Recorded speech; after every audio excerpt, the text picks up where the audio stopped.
அனைவருக்கும் வணக்கம். இன்னைக்கு நம்ம சேனல்ல பார்க்க போறது விநாயகர் சதுர்த்தி வழிபாடு. நம்ம வீட்ல எளிமையான முறையில எப்படி கொண்டாடுவதுன்னு சொல்லி இந்த வீடியோல நீங்க பார்க்க போறீங்க. விநாயகர் சதுர்த்தி அன்னைக்கு என்னெல்லாம் செய்யணும், எந்த மாதிரி பூஜைகள் செய்யணும்னு சொல்லி ஸ்டெப் பை ஸ்டெப்பா இந்த வீடியோல நான் ஷேர் பண்ணிருக்கேன். ஒவ்வொன்னா பார்க்கலாம் வாங்க. உங்க எல்லாருக்குமே தெரிஞ்சிருக்கும், விநாயகர் தான் பாத்தீங்கன்னா முழுமுதற் கடவுள்.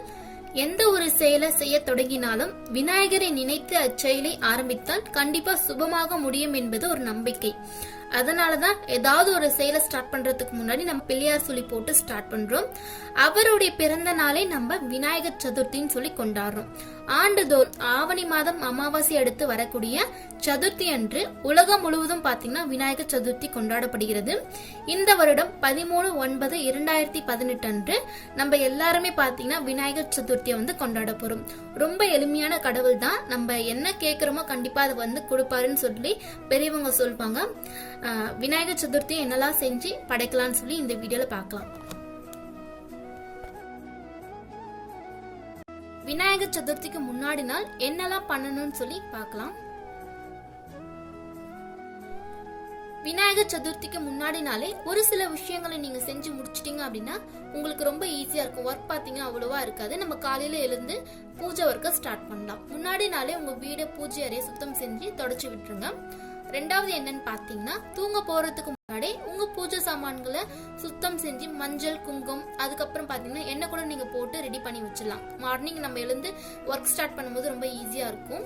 மூணாவது என்னன்னு பாத்தீங்கன்னா, உங்க பூஜைக்கு தேவையான பழம் பூ அப்புறம் சமையலுக்கு என்னென்ன பொருட்கள் வேணும்னு பார்த்து முன்னாடி நாளே வாங்கி வச்சுக்கோங்க. மறுநாள் காலையில நம்ம ஸ்டார்ட் பண்றதுக்கு ரொம்ப ஈஸியா இருக்கும்.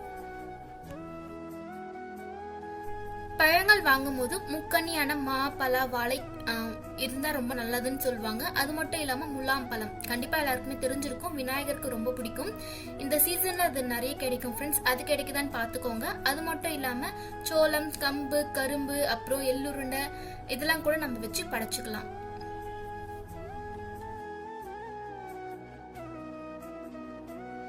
முன்னாடி நாளே பிள்ளையாருக்கு ரொம்ப பிடித்தமான அருகம்பூ அப்புறம் எருக்கம்பூ செடியுடைய அந்த பூ மாலை, அலரிப்பூ, இந்த மாதிரி எந்த பூ கிடைக்குதோ நீங்க அதை வாங்கி மாலை மாதிரி கட்டி எடுத்துக்கலாம். அது மட்டும் இல்லாம மாவிலை தோரணமும் முன்னாடி நாளே கட்டி வச்சிட்டீங்க அப்படின்னா ரொம்ப ஈஸியா இருக்கும். உங்களுக்கு இதெல்லாம் கிடைக்கல அப்படின்னா எந்த பூ கிடைக்குதோ நீங்க அதை வச்சு கூட பூஜை பண்ணிக்கலாம். முன்னாடி நாள் நைட்டே சுண்டலுக்கு தேவையான எல்லா கொட்டையுமே நீங்க பாத்தீங்கன்னா ஊற வச்சிட்டீங்கன்னா மறுநாள் காலையில நம்ம எழுந்து செய்யும் போது ரொம்ப ஈஸியா இருக்கும்.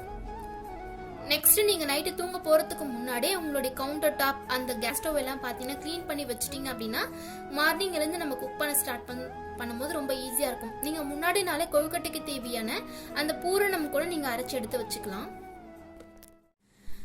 விநாயகருக்கு உகந்த எருக்கம்பூ மாலை எப்படி கோக்குறதுன்னு பார்க்கலாம். ரெண்டு விதமா பண்ணலாம். ஒன்னு பாத்தீங்கன்னா இதையோட சேர்த்து நம்ம கோக்குறது, இன்னொன்னு உள்ள இருக்கு பாத்தீங்களா முட்டு, அதை மட்டும் சேர்த்து நம்ம கோத்துக்கலாம். ரெண்டுமே பார்க்கலாம். ஊசி நூல்ல கோர்த்துட்டு உங்களுக்கு எந்த லாங் வேணும்னு பார்த்து அதுக்கேற்ற மாதிரி கோர்த்துக்கோங்க.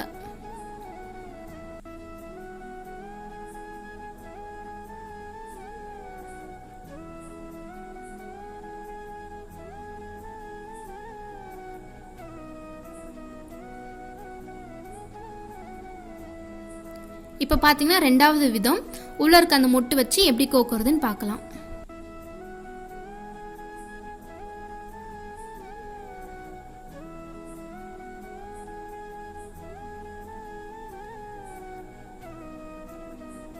ரெடி ஆயிடுச்சு. அதுக்கப்புறமா மாவிலை தோரணமும் முன்னாடி நாளே இந்த மாதிரி கட்டி வச்சுக்கோங்க. ஒரு சிலர் அந்த நூல்ல கட்டுவீங்க, இது கட்டுறது கிடையாது. காம்பை வச்சு உள்ள இந்த மாதிரி மடிச்சு விட்டுக்கோங்க, அவ்வளவுதான்.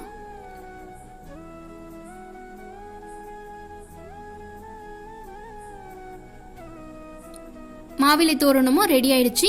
எந்த நீளத்துக்கு வேணும்னு பார்த்து நீங்க இந்த மாதிரி எடுத்து வச்சுக்கோங்க.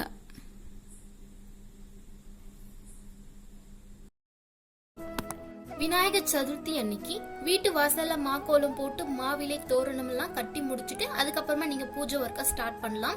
ஒரு சிலர் பாத்தீங்கன்னா களிமண்ணால் ஆன பிள்ளையார் வாங்கி வச்சு பூஜை பண்ற வழக்கம் இருக்கும். ஒரு சிலர் பாத்தீங்கன்னா வீட்டுல இருக்க பிள்ளையாருக்கே பூஜை பண்ணுவீங்க.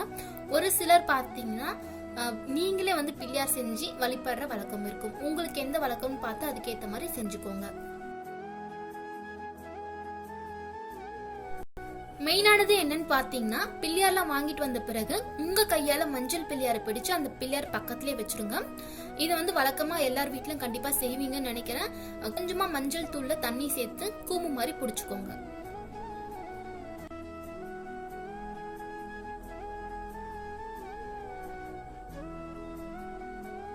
அவ்வளவுதான். ஒரு சிலர் இதை வந்து பூஜைலாம் ஸ்டார்ட் பண்றதுக்கு முன்னாடி வந்து செய்வீங்க. ஒரு சிலர் பாத்தீங்கன்னா காலையிலேயே வந்து பிள்ளையார் வாங்கிட்டு வந்த உடனே வந்து செஞ்சிடுவீங்க. அந்த மாதிரி டைமிங்ல நம்ம நெய்வேத்தியம் வந்து செஞ்சிருக்க மாட்டோம். ஸோ நான் கொஞ்சமா வந்து வெல்லம் வச்சுக்கிறேன். வெல்லம் வச்சுட்டு பூ போட்டு பூஜை பண்ணிக்கோங்க.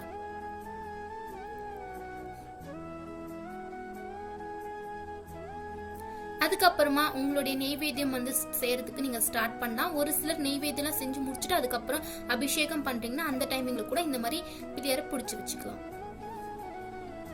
பிரசாதமா நீங்க என்ன செஞ்சு படைக்கலாம்னு பாத்தீங்கன்னா, கொழுக்கட்டை, சுண்டல், அவல், பொரி, எள்ளுருண்டை எல்லாமே செஞ்சு வச்சு படைக்கலாம். ஒரு சிலர் பாத்தீங்கன்னா வடை, பாயாசம், கேசரி எல்லாமே செஞ்சு வச்சு படைப்பாங்க. உங்களால எது முடியுமோ நீங்க அதை செஞ்சு வச்சு படைக்கலாம்.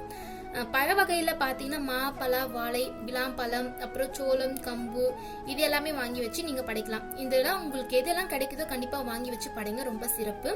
நீங்க பூஜை ஸ்டார்ட் பண்றதுக்கு முன்னாடி இந்த மாதிரி எல்லாமே எடுத்து வச்சுக்கோங்க. தட்டுல பாத்தீங்கன்னா தனித்தனியா எடுத்து வச்சிட்டீங்க அப்படின்னா ரொம்ப ஈஸியா இருக்கும் உங்களுக்கு பூஜை பண்ணும் போது. நான் பாத்தீங்கன்னா எங்க வீட்டுல வெளியே பிள்ளையார் வச்சிருக்கோம். அவருக்கு பூஜை பண்றதுக்கு எல்லாமே அரேஞ்ச் பண்ணி எடுத்து வச்சிருக்கேன். இன்னைக்கு அதான் உங்ககிட்ட நான் ஷேர் பண்ணிக்க போறேன். அவருக்கு வந்து அலங்கரிக்கக்கூடிய அந்த பொருட்கள் எல்லாமே இந்த மாதிரி ஒரு தட்டுல எடுத்து வச்சிருக்கேன். அருகம்புல், அப்புறம் மாலை, கிரீடம் எல்லாமே பாத்தீங்கன்னா இந்த தட்டுல எடுத்து வச்சிருக்கேன். இன்னொரு தட்டுல பாத்தீங்கன்னா புதிய துணி, அப்புறம் பழம் எல்லாமே எடுத்து வச்சிருக்கேன். நீங்க புதிய துணி கூட கட்டலாம், அப்படி இல்லைன்னா நீங்க பூவால கூட அலங்கரிச்சுக்கலாம். இவதான் எங்க வீட்டு பிள்ளையார். இப்ப இவருக்கு அபிஷேகம் பண்றது தான் நான் காட்ட போறேன். இதே மாதிரி நீங்க வீட்டுல இருக்கக்கூடிய பிள்ளையாருக்கும் அபிஷேகம் பண்ணிக்கலாம்.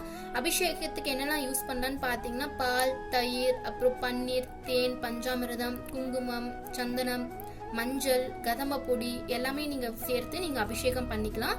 உங்ககிட்ட இருக்கிறத வச்சு நீங்க அபிஷேகம் பண்ணலாம்.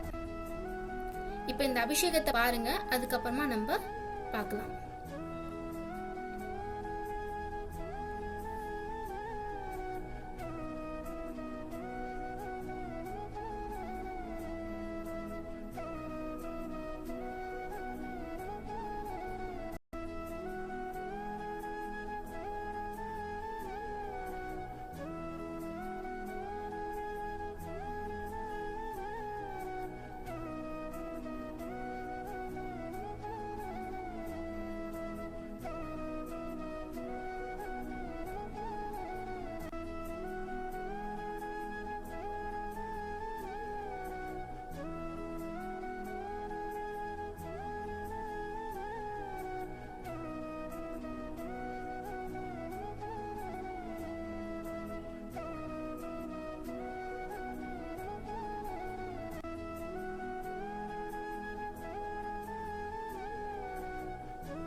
பூஜை பண்ணும் போது உங்களுக்கு ஏதாவது தெரிஞ்ச ஸ்லோகமோ அப்படி இல்லைன்னா பாட்டு பாடி கூட நீங்க பூஜை பண்ணலாம்.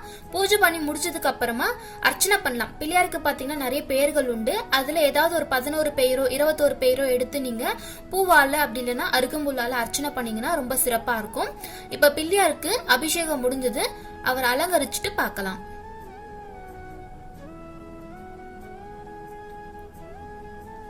படைக்கிறதுக்கு எல்லாமே ரெடி பண்ணியாச்சு.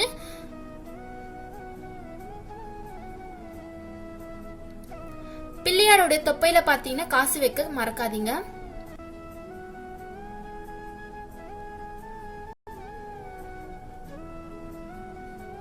பிள்ளையார் பாத்தீங்கன்னா அழகா வந்து அலங்கரிச்சு முடிச்சாச்சு. இப்ப நம்ம பூஜை பண்ணிக்கலாம்.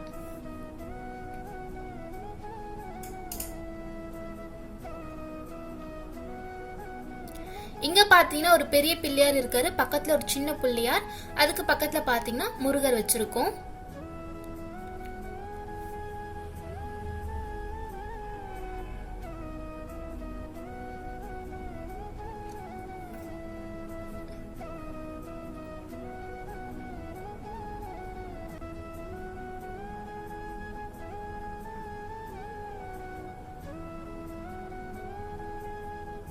கோவில் பாத்தீங்கன்னா இந்த மாதிரி தான் இருக்கும் ஃப்ரெண்ட்ஸ். ரொம்ப சின்ன கோவில் தான்.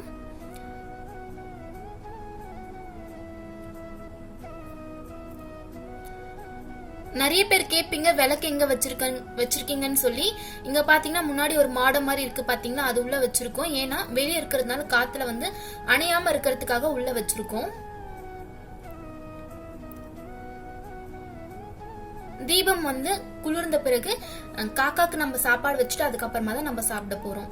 நிறைய பேர் வீட்டுல பாத்தீங்கன்னா களிமண் ஆன அந்த பிள்ளையார் வச்சிருப்பீங்க. அந்த மாதிரி வைக்கும் போது 3 நாள் இல்லது 5 நாள் வச்சுட்டு அதுக்கப்புறமா நீங்க நீர்நிலைகள்ல அதை வந்து கரைச்சிடலாம்.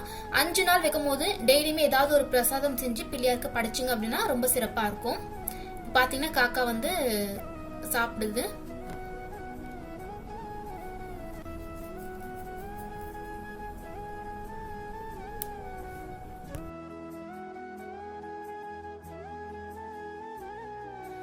இந்த மாதிரி தான் எங்க வீட்ல விநாயகர் சதுர்த்தி நாங்க கொண்டாடுவோம். எனக்கு தெரிஞ்ச எல்லாமே நான் இந்த வீடியோல ஷேர் பண்ணிருக்கேன்.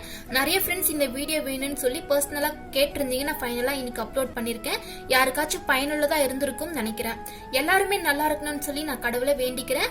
அனைவருக்கும் இனிய விநாயகர் சதுர்த்தி நல்வாழ்த்துக்கள். எல்லாருமே மகிழ்ச்சியா கொண்டாடுங்க. இது போல இன்னொரு இன்ட்ரெஸ்டிங்கான வீடியோல பார்க்கலாம். அது வரைக்கும் நன்றி, வணக்கம். என்னோட வீடியோஸ் பிடிச்சிருந்தா சேனலுக்கு சப்ஸ்கிரைப் பண்ணிக்கோங்க.